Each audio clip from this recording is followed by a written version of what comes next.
No warnings at all. What we got was I.N.S showing up May 31st of 2006 with 6 ICE agents in bulletproof vests with 9mm on their sides, coming in with orders to pick my wife up where she works. May 2006? Wow. She's 5'3" and weighs 110 pounds, and it took 6 agents coming to get her. Yeah, that's absurd.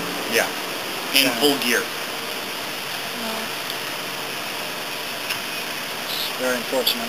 So they took her from there to this place downtown that's on 8th Street, this big gray building on that side of the Radisson Hotel.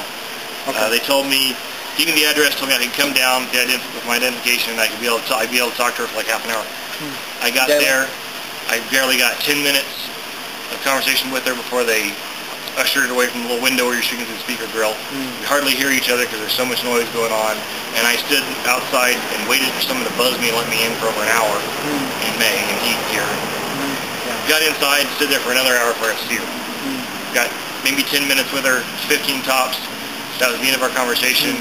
They told me they were taking her to Bakersfield off Alerto Highway. There's a federal jail down there. In Bakersfield? That's where the I.N.S leases space to house people till they figure out what's going to happen to them. It's a pretrial holding areas where they kept her. They held her there for 88 days. She wasn't used to the food. She had lots of stomach problems. She never had any legal problems before in her life. She never even had a speeding ticket. Now she's in jail. She's got clothes that don't fit. She's on a top bunk with people that are serving time. They forced her to sign the paper to finally deport her. Told her that if she didn't sign it, I would be in trouble. I'd face criminal charges and all this other crap. They deported her August 23rd of 2006. August 23rd of 2006? 9 o'clock at night. They put her on China Air and sent her back to Indonesia. So for all intents, I mean, your wife was a typical example of what it's like to come to this country and make a name for herself. Yeah, we got here to Fresno.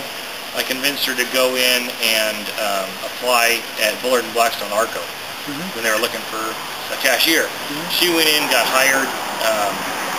The boss fell in love with her, how well she could handle everything. Sent her off, dropped 60 grand at Arco on her to get her Arco certified. Bumped her pay up pretty well. When he got his new store here in Blackstone, he said, this is going to be your store. You're going back to school to get certified for what Arco calls the New Vision site, which is what Blackstone's here is. Sent her off, dropped another 50 grand on her at Arco, got her certified for that site, and she ran that store like it was her own. She was making $2,400 a month take home. Had health coverage through them, through Kaiser. I mean, yeah, she was doing pretty good. And then it all ended when they came in and took her. Guilty of nothing, except having a lawyer who botched up the paperwork. Yeah, well, the lawyer was crooked. He just took the money and didn't do nothing. He didn't even botch up paperwork. He didn't file anything. He didn't file it. And when the attorney we got here in Fresno for deportation defense got the file from the guy who didn't do anything, he hadn't filled out anything. I filed was, I got an attorney for deportation defense before they ever deported her. So far, it's been a big waste of money. He hasn't done anything. He couldn't keep her here or anything else.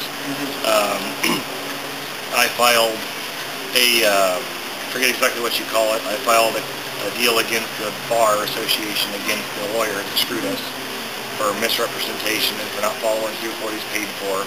Haven't heard nothing out of it. Can't get the guy at the Bar Association to return a phone call or an email. Our 10th wedding anniversary is August 7th. So you still keep in contact with her then? We were, for the first couple of years, we were calling each other a lot.